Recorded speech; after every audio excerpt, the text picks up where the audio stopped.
often we build things thinking about ourselves. We build things through the lens and the world that we live in. And so that builder, that marketer, that content person needs to similarly take themselves out of it and think, not how am I going to love this content or how am I going to like this digital experience, but how will somebody with a blind disability access this content? How will somebody who has a mobility issue access this content? So the more we remove ourselves from all of those scenarios, I think the more likely we are to create content that transforms people's perceptions, transforms how they view themselves, how they view themselves in that world, and will allow the content to connect and have impact. Are you a scaling SaaS founder?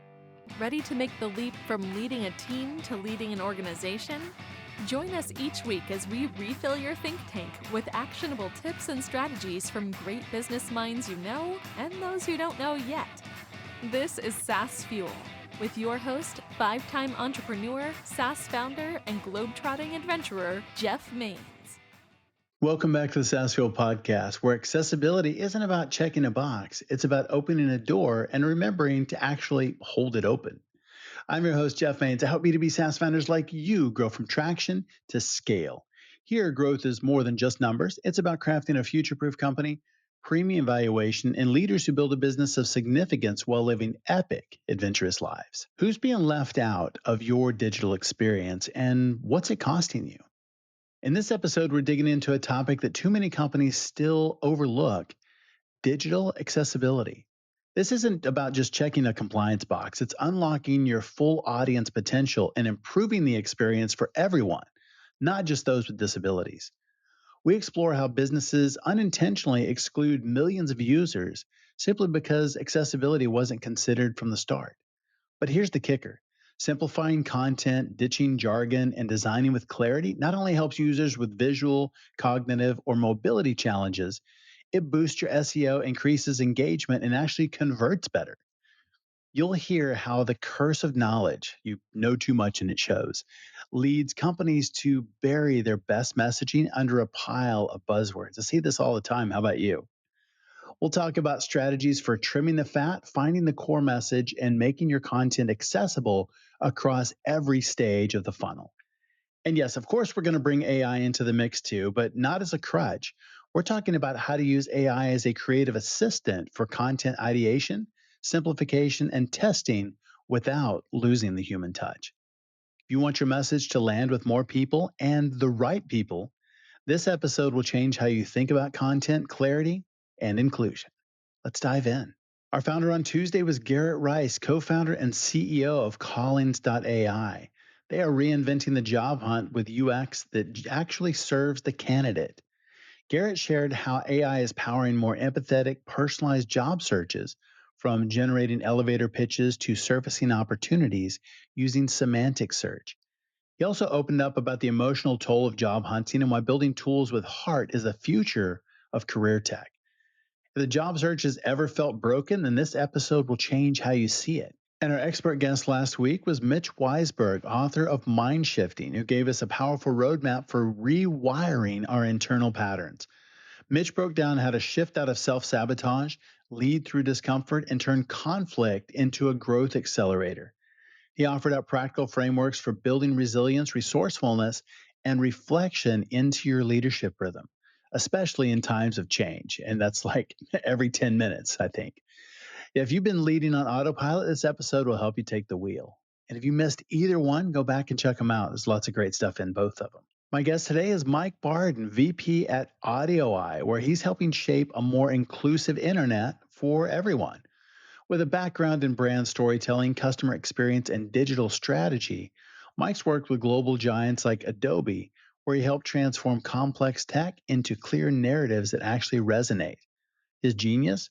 Blending empathy with execution and showing that accessibility isn't a box to tick, it's a smart, scalable growth strategy. Welcome someone who's making the internet more exclusive, one headline, sentence, and alt tag at a time. Mike Barton. Hey, Mike, welcome to SaaS Fuel. Hey, happy to be here. Thanks for having me on. You had a powerhouse career in content from Adobe to AudioEye. What drew you to focus so deeply on digital accessibility, and how has that shaped your storytelling approach today?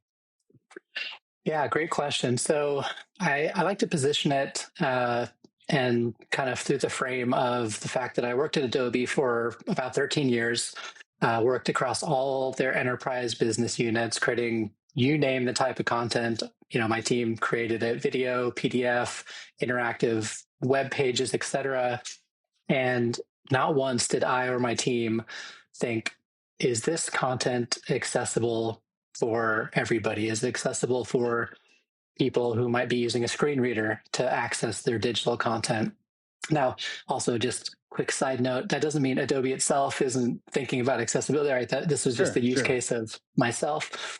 Um, but I wasn't thinking about it. And the main reason I wasn't thinking about it is because nobody told me about it. It hadn't been something that I learned in school and Right, right. training, et cetera, right? It's not something, unfortunately, that we as marketers talk about that often. We're always talking about personalization and targeting and, getting the right message to the right person. But there's also this big group of people with disabilities who are not getting our message often, and we're not thinking about that. So I was actually chatting just with a colleague who I'd used to work with one day, and he mentioned the topic of digital accessibility and this company AudioEye, and I was like, "What is this?" And as with most people I talk to, once I heard about digital accessibility and I understood it, it like the light bulb clicked, right? And I was like, "Oh, this is a super important topic, and I need to be sharing this with other marketers." So I joined AudioEye, really happy to be part of a value-driven organization who is seeking to make essentially the web accessible to everybody and anybody who would like to. That's great. Why do you think so many companies treat digital accessibility as a nice to have instead of a business critical feature? That is the golden question, and something Yeah. that we talk with prospects about all the time. And I think part of it comes down to the fact that in many organizations, the ones that are thinking about it, and there's a ton who aren't even thinking about it, so it's not even there. But those who do think about it as like a last step checkbox, right? I've made all my Mm, content, I've made it for these audiences. Is it accessible? And when you're making it a checkbox, um, you're not prioritizing it, right? You're just making it something that you're kind of confirming at the end.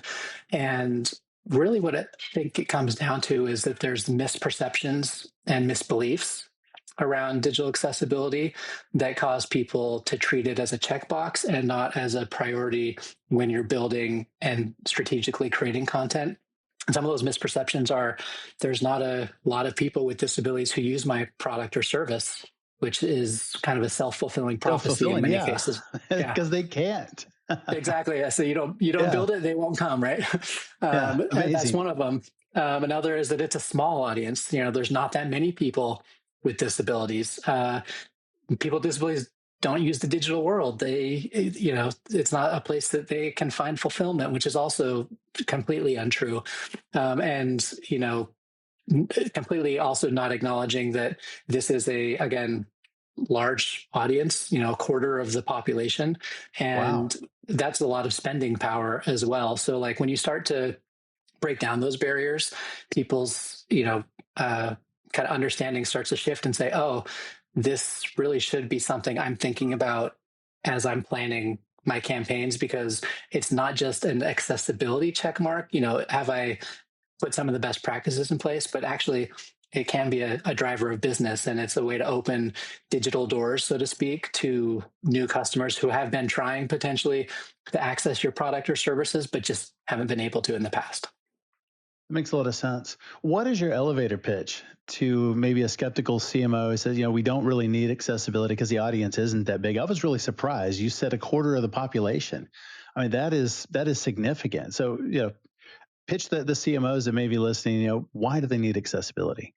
Yeah. So in a world today where, especially in this economic environment, which I feel like no matter what the year, that's a phrase that gets used because there's always something, right? Yeah. It's not like we're Yeah. going to get into an economic, we're like spend, spend, spend.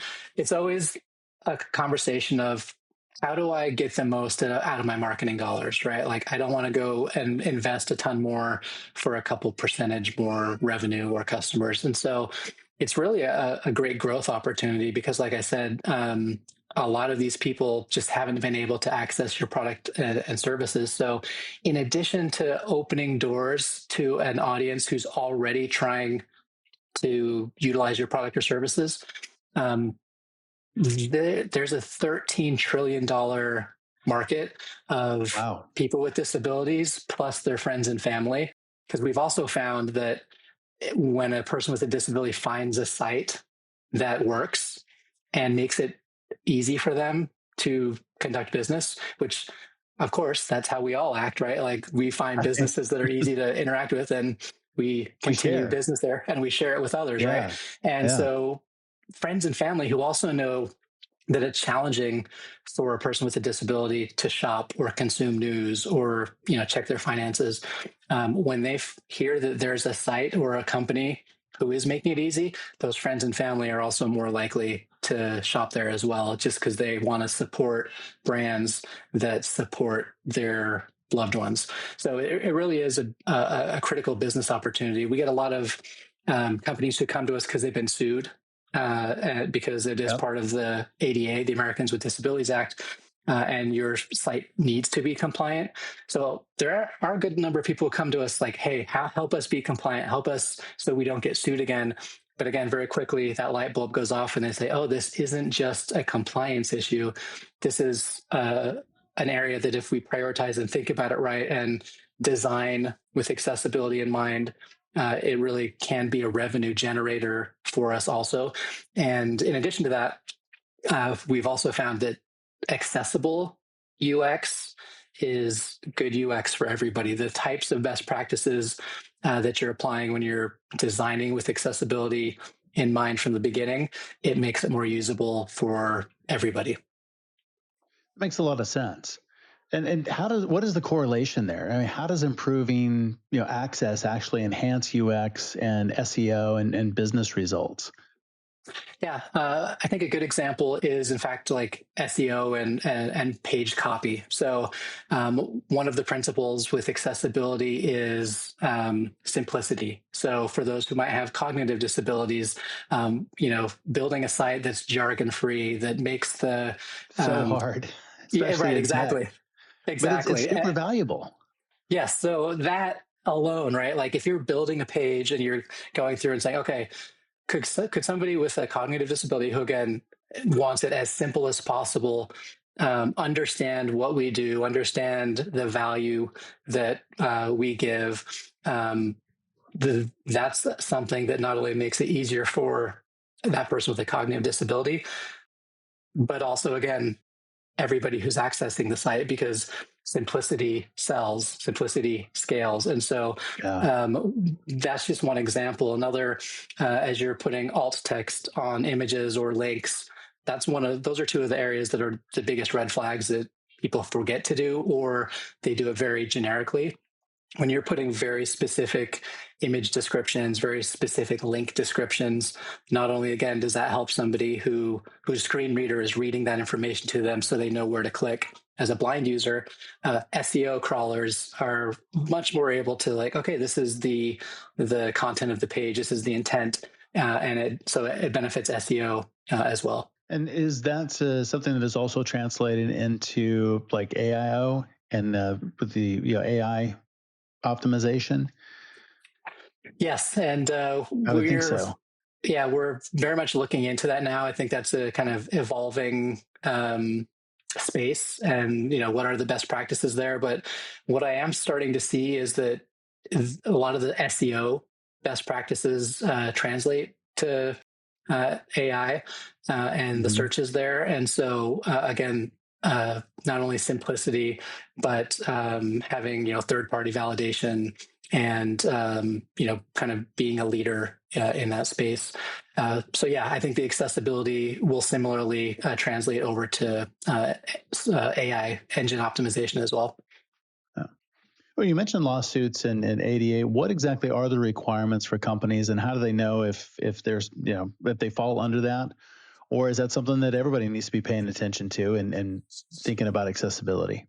Yeah, that is another one of the most common questions, which is, does this actually apply to me? Especially if you're Right. maybe a small or a medium-sized business, right? And the answer is yes. Just as the ADA in the physical world applies to any business, Sure. it applies similarly in the digital world. So let me take a step back and just kind of thinking about digital accessibility. In the physical world, uh, you have visual cues around you all the time in terms of automatic doors, right? So that a person in a wheelchair can easily get through the door, or a curb cut on the sidewalk so that a person in a Sure. wheelchair can enter, accessible parking spots, things like that you see all around. And again, they're built and are part of the ADA so that everyone can access physical locations. In the digital world, that's all hidden. That's in the code, right? So it's not a visible reminder that this needs to occur, but those same principles that we need to make these spaces work for everybody applies digitally. So from the smallest company and website out there to the biggest website out there, they all need to be accessible to a person with a disability who wants to try and access your site. And again, you think about everything that you did yesterday digitally, right? Like, I checked my finances, I read the news Sure. a couple times, I connected with friends and family socially, I did work.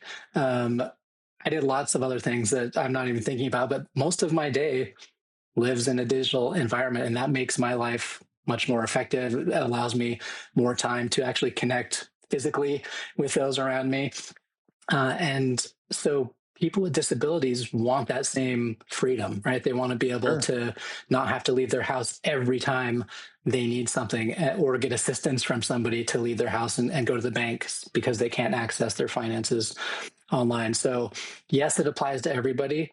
Does it need to be something that is challenging and difficult? No, like there's companies out there like AudioEye, there's tools that allow you to make some progress on accessibility, but that's also just a key misconception that a lot of people have, which is, again, maybe I'm too small, so I don't need to worry about it. It's something for the big companies. Or again, like we said, I sell protein drinks and my main market is people who go to the gym. So that's not people with disabilities. And again, reality is a Of course it self-fulfilling is. prophecy there. So Yeah. Well, you mentioned content simplification, and I think that's something that we can all benefit from. I mean, we get so lost in jargon and trying to sound really smart. I think that's, I mean, content simplification, big theme for you. How do you strike the balance between being comprehensive and still keeping things crisp and clear for everybody?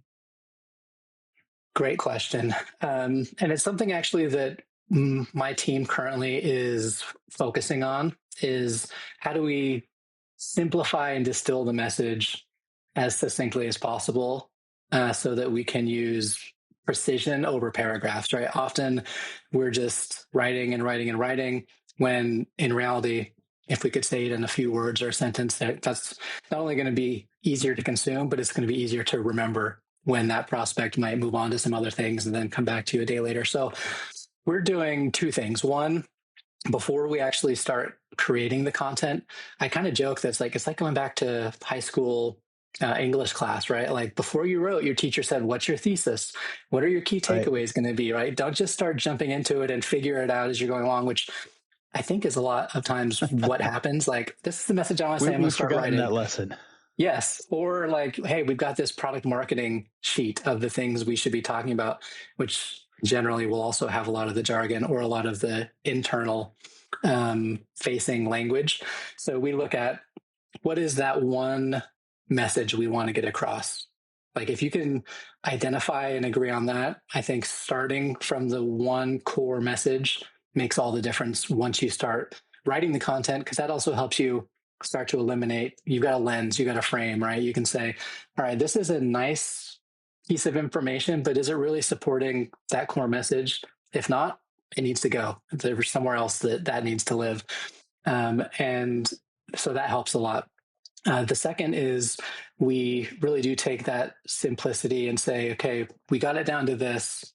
Let's take this to what we call our brain trust, our other writers, our designers, and say, can we simplify this even more? And so we've actually found we've been able to go down from paragraphs to sentences to 3 to 5 words, right? And when you have the 3 to 5 words based off of that core message, based off of that insight, it really does help your page kind of reduce in size and in scope and have that clear message that is memorable. Because more and more with social media, largely social media, Netflix and chill, things like that, like our consumers, even if it's in the B2B environment, they want to understand quickly and they're going to move on to their next thing or their next Slack message. So we are totally focusing on that and recognize that that's also a differentiator from a content perspective, because a lot of teams don't try to simplify. They try to focus on the message.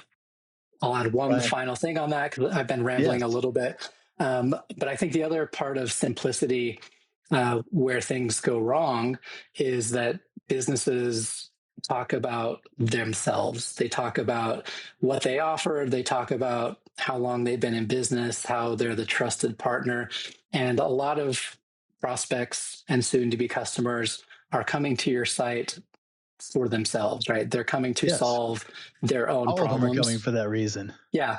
And so even if you're simplifying the message, but it's focused on the business, you're going to lose them. So we're also looking for what's that balance? What's that like intersection in the Venn diagram of the customer pain point, the customer need, and simplifying how you can help them address that and how you can make them the hero of whatever that situation is. We go through this all the time and write marketing. And I mean, this is one of the things that I teach, and I still struggle with it. You write a marketing piece and you go back through and look at it. Oh, who's the hero? Me. All right. Well, we got to fix that. And somebody else will do it. And it's that same thing of just going back and really figuring out who is the hero and how do we make the prospect, how do we make the customer, how do we make the client the hero? I think that's really, really smart. What are maybe some effective strategies for doing that and avoid over-explaining and really create content that connects, because it is all about them and solving their problems, not about us and how awesome we are? Yeah. It's a little cliche, but it's probably cliche because there's some truth to it. But I think storytelling is where a lot of that manifests. We have a phrase that we like to use at AudioEye, which is that data informs and emotion transforms. And so we like to kind of bring those two together, that like data points, building a business case for accessibility, those are all valuable. Those are all super important. And at the end of the day, if we can surround that in a story that one makes the data points resonate and makes the user be able to understand those clearly, success. But two, if we're able to tell a story, again, that makes that person who's reading it, brings them into it, helps them see themselves in potentially the problem, but also sees themselves as part of the solution. And again, as a hero in their company to that audience, that's where I think you start to have real impact. An example of that we did somewhat recently, we did this really deep data piece called our Digital Accessibility Index. And we looked at how accessible are the top 40,000 websites in the US. And that could have been a very, I'll say, kind of boring output of data points, right? Like, here's the average number of accessibilities per page. Here's the top types of issues we found. And it would have been very informational. And for a number of people, probably would have given them what they needed to understand, yeah, we need to address this. Because also from a data perspective, people are shocked to find how many accessibility issues actually exist, right? Another misconception is, there's probably, I don't know, 2 to 3 to 4 to 5, and actually it's in the hundreds for a lot of companies. So instead of just putting out a report, we put a story around it, right? We positioned it as, imagine you're trying to get to a destination from point A to point B. You want to get there as quickly as possible. You know where you want to go. and you're just trying to get there. Yeah. And said, imagine if you had traffic stops, if you had construction that was happening, if you got and a bridge was washed out. So I'm very simplifying this analogy, but it was positioned in a way that everyone could understand. And the data was then presented as like stop signs or construction cones and signs like that visually told the story of the data points and really, I think, helps people to put themselves in the position of, when I go to a site, I want to, as quickly as possible, buy the shirt or get to the article. And it helped them recognize, people with disabilities, what takes me 2 to 3 minutes could take them 10, 15, 20 minutes. And that's frustrating. That's a bad user experience. And that's getting in the way of, again, my ultimate goal, whether that's revenue or form fills or signups and things like that. Yeah. You said something a minute ago that I think is just an absolute mic drop moment, and that is that data informs and emotion transforms. I think that is absolutely brilliant. And in B2B, I think we often default to features and metrics, and we love the data piece. What's maybe the biggest myth about storytelling in this space and using emotion to transform? And how do you help teams break that habit of defaulting to data and really get more into storytelling that resonates? Yeah. I'd say the biggest myth, maybe, that I've seen is simply that storytelling is a marketing fluff, right? That's kind of the creatives, the ad guys who want to do something clever and creative. When in reality, the CMO just wants the numbers, right? They want to know, how much is this going to cost me and what am I going to get out of it? That Right. is all true. That is all true. But let's say that they do decide that accessibility is important. Then they need to decide who's going to help me do it the best, right? Who's going to make it as easy for me as possible? Just as I want to now use these accessibility tools and services to make it as frictionless for my prospects and customers, I want this accessibility tool to be as frictionless for me and my team internally, so Yeah. that we're addressing the problem and thinking about these other priorities that we have. So that's, I think, where the story starts to come in and the emotion starts to differentiate you from the competitors who might only be sharing very similar data points about efficiency and ROI. And so, as much as we don't want to admit it, being humans at heart, we will make business decisions based off of connection, based off of Of empathy, course. and that comes through storytelling, and that comes through again, going back to what are the insights we want these businesses to understand. What are the barriers to their belief barriers that need to come down? And those are often emotional things that they think, right? They're rooted in misperception, and the stories and really building empathy helps, I think, to support their decision. That's the other thing, is they want to feel like they're making the right decision. They want to feel, again, I've used the word hero a couple times.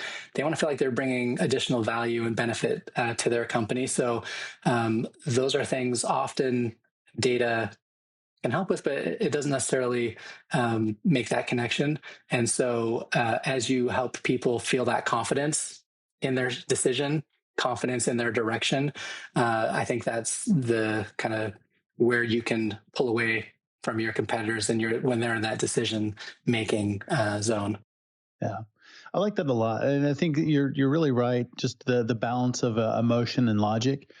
And I think a lot of times they do make, even in B2B, we look at it in B2C and kind of see it, but we're like, oh, business people buy differently, but they don't. They're just people. Right. Yes. And B2B buyers, they make emotional decisions and then they justify those decisions with logic. Mm-hmm. And I think it happens all the time. And Yeah. they have a feeling, they have a relationship, they like the experience of something, and so they lean toward that product, not because of the features or benefits or ROI. Everybody has, says they're going to have great Right. ROI. Yes. True or not, I don't know, Right. but it's the emotion, it's that experience, and they buy into that, and then they justify it with logic. Yeah. Another phrase I use from time to time is B2B buyers are people too, right? I There's love this that. misperception that, like you said, they purchase differently, and it is maybe only about the numbers, and it's just frankly not true. And the way B2B buyers also are looking to buy has shifted dramatically over the last couple of years, right? It used to be that you needed to get with a salesperson to learn a lot of that information, to understand what is the ROI, why do I need to invest in this, or why should my company or my team care? Now they're figuring all that out ahead of time. They're going to Reddit, they're going to AI, right? As we talked about earlier. They're getting their short list before they even have a demo from any company. And so that's another kind of content opportunity as well, is you got to make it easy for them to learn on their own, so that when they come and have that demo, you got to recognize that they might even have a decision made. Like they might have thought, I'm going to go with the competitor. I'm just going to do this so I feel good about it. Again, that emotion, right? I want to know that I'm making the right choice. So your opportunity at that point of the selling is a lot different than it was even 2 to 3 years ago. And again, helping them not only through data, but emotion, if they're at that stage thinking about someone else. And you can often tell when they're just talking to you to talk to you. That's where that story can start to impact them and get them to reevaluate what decision they might have already come to you with. So what are some ways we can maybe get out of our own heads or get out of our own content and use, I don't know, maybe new hires or some sort of outside voice to test content clarity and identify where the message breaks down and where it resonates, especially emotionally? Yeah. We do user testing occasionally. A lot when we're making updates to the messaging of like the website, as an example, we'll go to user groups and test that out, especially with people who have absolutely no background in it, because that's often our audience, people who are coming to learn about it as well. In addition to people who, might have done a little bit of research. And so we do use user groups, but if you did that every time you wrote a blog or every time you create a piece of content, like that becomes unscalable. So for those maybe less visible content pieces, we've actually started using something that I love, which we did not create or have any ownership in, but this idea of a brain trust. And what that is for us is a safe space. The first place I learned about it was from Pixar, where they used that as they were looking at scripts and developing ideas and storylines and storytelling, right? Does this story emotionally connect? Does it, what needs to go? And so we have a brain trust where we bring our ideas, we bring our stories, and it is a safe space where we'll provide straightforward and candid feedback about their ideas. And it's initially, when we started it, it was painful because there's a lot of, again, self-emotion that you bring into, it's my idea, it's my baby. I don't want to feel like I'm presenting an idea to the group that's bad, right? But you have to, we've learned, you just let that go, because it's not your idea, right? It's the idea. We need to find the idea that's the right idea for the prospect and the person who's going to be consuming it. So we start with a brain trust, which is our creative and our design team. That gets us, I'd say, 70 to 80% there, having that feedback. Then what we do is we'll take it to like an outside brain trust just within the company. We'll take it to people not on the marketing team, not on the sales team, who are in it every day, but we'll run it by, product people or HR and say, hey, how does this feel? Like, what's missing or what's too much? And that gets us, I'd say, the rest of the way there. And then if we've got a few messages that we love, we test it. We put it on the site and let the data inform the emotion at that point. And so it's really recognizing that a good story is not something that one person comes up with. It really is a team effort. And you sometimes need that outside, and actually you almost always need that outside perspective to help trim the fluff and trim the fat so that you can narrow in on just this is what we need to say to take down that barrier, to change that misconception, or to help that user understand the real value of what we're trying to offer. So good. So good. I love the idea of the brain trust. And Pixar started Angel Studios has been really successful in using that model. They have the Angel Guild, same kind of thing, where you've got a group of people that are screening and nothing gets made or produced until the guild says, yes, this is what we want. And it's a really, really smart model to have that kind of a brain trust to test things and say, hey, I'm kind of thinking this way. And is this something that is this idea fully baked yet? And a safe place that you can go that and get input. Super helpful. Ever notice how every leadership book tells you to take the journey, but none really show you the map?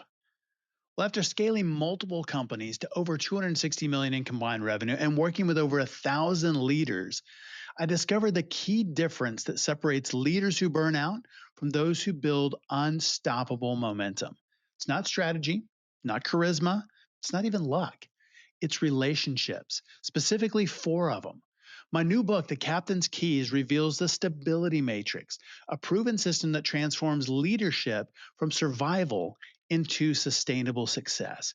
Inside, you'll discover the 4 critical relationships every leader needs and exactly how to build them. You can get your copy at thecaptainskeys.com, Amazon, or your favorite bookstore, and it's available in print, ebook, and audio. You don't need another playbook. You just need the right people in your boat. What is your framework for crafting a brand story that connects, especially when the product itself maybe isn't exactly sexy? Yeah. Well, I'd say it really comes down to what I talked about earlier to a degree, which is I think when brand stories and large narratives go wrong, the first place it goes wrong is that there is no overarching brand story or narrative.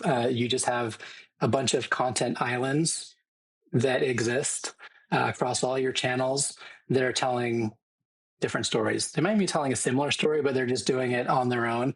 And so when you've got content islands, it makes it very hard for, again, that prospect or that new customer to quickly understand, like, what is the story? What is the value? How are you going to help me? And so you do have to start with that narrative arc. You need a content ecosystem. And often where I've seen it create good content, but probably not great content, is starting with the message. What is it I want to talk about? What is it I want to get out there? I think you need to take one step back. And again, I've kind of talked to this a little bit, but what's that belief barrier that's keeping my prospect from acting on this? So in this case, what's the belief barrier that keeps a digital marketer from investing in accessibility? What's the belief barrier that keeps them from moving it, like we said earlier, as a checkbox at the end of the process to actually designing with accessibility in mind? So you can hone in on an insight there on what's keeping them from acting. That then I think informs a much stronger message that brings them in. The second thing I'll add that I think really strengthens a brand story is, are you able to take that insight and create content that helps the reader, the viewer, that prospect feel like they're part of the story? So in other words, they're not just watching a story or a video, but that video brings them in and makes them a part of the content. So they say, oh, this is me, right? I am the one who is saying this, or I am also the one who's thinking this. I'm the one who needs to change, right? And so I think those strong brand stories that start with knocking down the belief barriers, which bring the prospect, the user, into the story to see themselves and recognizing, oh, I need to look at the world differently. I've been looking at this issue through the wrong lens. That starts to then evoke change. I think good content marketing and good marketing in general, it's not just, hey, we're creating demand we're building a funnel, it is about changing mindsets. It's changing often a limited idea or a limitation to a possibility and an opportunity. And so those good brand stories are able to bring that person in, see that they've been looking at the problem or the solution wrong, and that there's a different and a better way. And I think as you now have that person in this world, this story that you're creating, they're not just watching it from the outside, they're part of it. That really gets them to then change their mindset, change their approach, and start to say, okay, I'm part of the problem, or I'm at least not part of the solution. How do I now go about doing this right? And how do I go about being part of the solution in the way that's going to help my business scale and allow me to prioritize other things also? Makes sense. Let's shift to AI. What's your take on AI, where we are today, maybe how it's best used in content development, especially in the context of accessibility and simplification? Yeah, I think AI it's like exponentially getting better and better. If you'd asked me maybe 6 to 8 months ago from a content perspective, I would have said like, no, AI, unless you're talking, maybe just SEO blogs that you're trying to crank out, right? But when you're trying to tell a story, when you're trying all the best practices we've talked about, you're trying to build empathy, you're trying to build someone in, machine can't tell stories. It can't help with this narrative arc. A machine's really good at helping you with content islands. That was 6 to 8 months ago.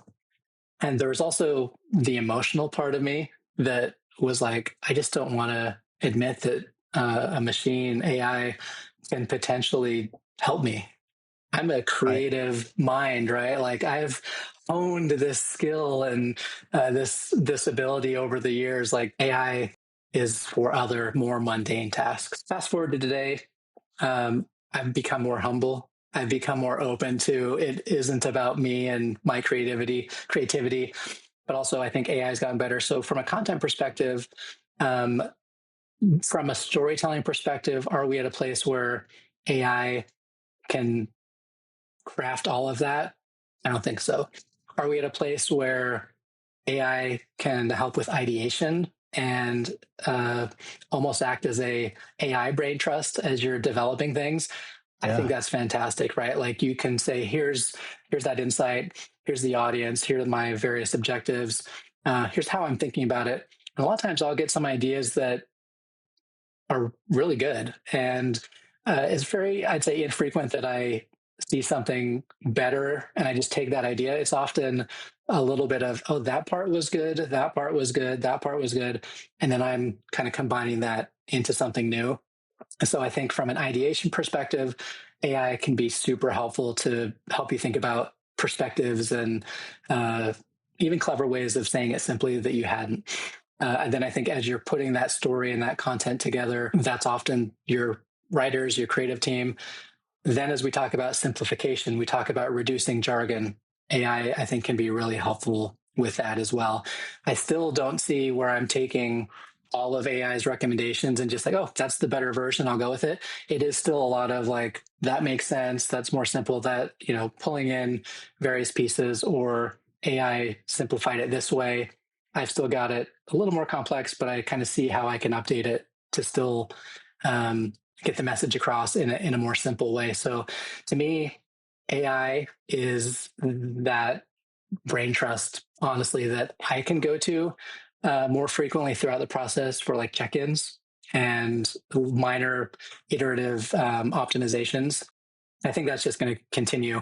And so I've been working with my team to more frequently involve AI. And it was interesting because they all had initial reactions very similar to what I have, which is like just that prideful, like, I'm the writer. You think that ChatGPT can bring more out of this than I can? I've got lived experience, but the more that they're like, all right, we'll test it, and soon enough, they like, wow, this is actually helpful for a lot of those use cases. So we're testing other ways that we can use it, and again, help to speed up some of our creation process and with some of our guiding principles, whether that's simplicity, empathy.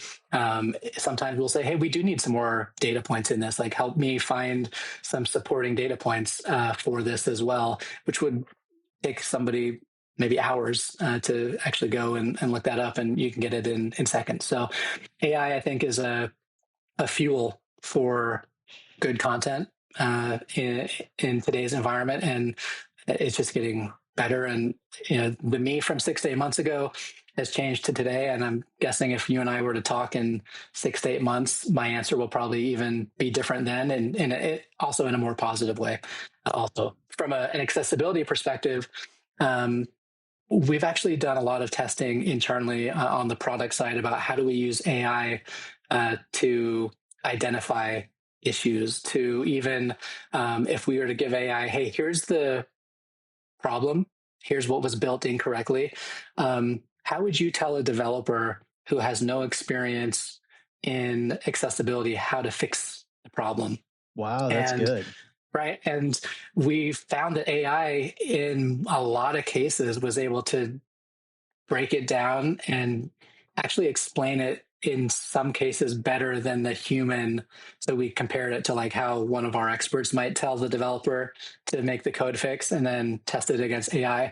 And a lot of times they were like, oh, this version is more clear. And I'm like, oh, that was AI who did that. Now, of course, AI still makes a lot of mistakes, so it's not something to rely on 100%, but we are seeing that more and more as businesses in the future are looking to scale. I think AI is going to be like a key component of that in terms of not only what can we automate and just fix through tooling, but you've also got to always have humans, looking and confirming. And we're also finding that AI can be helping the humans with the detection of issues and the communication of how to fix those issues as well. And so now it similarly, I think, is still an open field from an accessibility perspective, but I'm 100% convinced that the way we solve accessibility on the internet at the scale of the internet is going to be through AI in the future. You're right on point. Well, if you had to write a manifesto for the future of content, one that blends accessibility, clarity, and AI, maybe what would the first line say, and what impact would you hope it makes 5 years from now? I think what comes to mind, which runs through the thread of what you just asked, is you, meaning the marketer, the content writer, you are not the story. You are not part of the solution. What does that mean for AI? It means put your pride away and figure out how to use AI in your work. What does that mean for the message? That means how do you create a message that is the right message for your audience, not something that makes you or the company look better. And from an accessibility perspective, that's essentially saying, again, a lot of those misconceptions. How am I treating accessibility because I have these misperceptions? And again, at the end of the day, often we build things thinking about ourselves. We build things through the lens in the world that we live in. And so that builder, that marketer, that content person needs to similarly take themselves out of it and think, not how am I going to love this content, or how am I going to like this digital experience, but how will somebody with a blind disability access this content? How will somebody who has a mobility issue access this content? So the more we remove ourselves from all of those scenarios, I think the more likely we are to create content that transforms people's perceptions, transforms how they view themselves, how they view themselves in that world, and will allow the content to connect and have impact. Fantastic. Where can people learn more about you and about AudioEye online? Yeah, so you can go to audioeye.com to learn more about accessibility. One thing that we have that I think everybody should try out is we have a free site scan. So you can just go in, put in your website URL, and it'll tell you, again, how many issues it finds, the severity of the issues. And like I said, most people are shocked to find how many issues exist on their site and how difficult it is for a person with a disability. So I say start there because that is just a very illuminating, oh, this is a much bigger problem than I thought. And honestly, going back to your what I just said about who cares about the writer, the person, you can find me on LinkedIn by searching my name, but I don't care if you follow me because at the end of the day, what I am looking for is the web to be more accessible.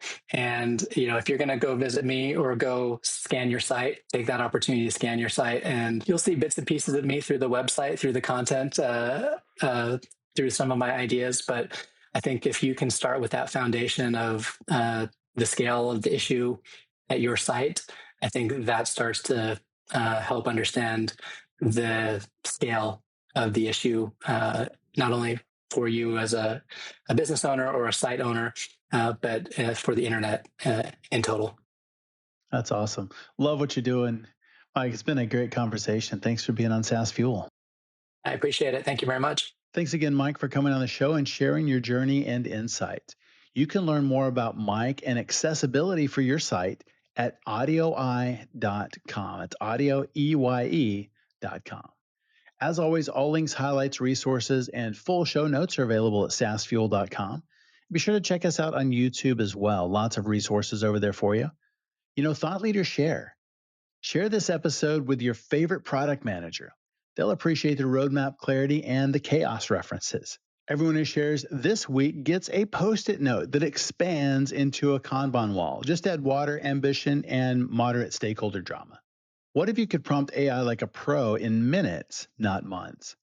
On our next episode, Jonathan Mast will be here. He's going to unpack how entrepreneurs are using AI prompts to streamline everything from copy to strategy. He's trained over 100,000 people on this and turned what should I ask AI into how fast can I implement this. This episode is for founders who want results, not just more tools to tinker with. Then after that, 1 week from today, David Ebner, founder of Content Workshop and author of Kingmakers, a content marketing story. David shows us why story, not content, is the true growth engine.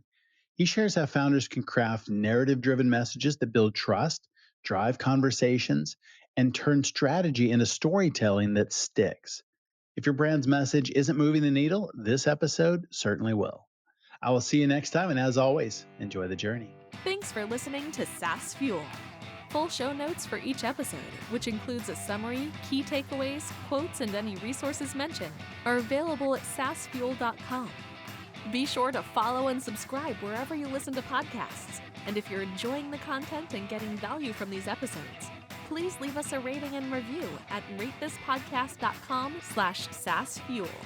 We'll be sure to read these out on future episodes.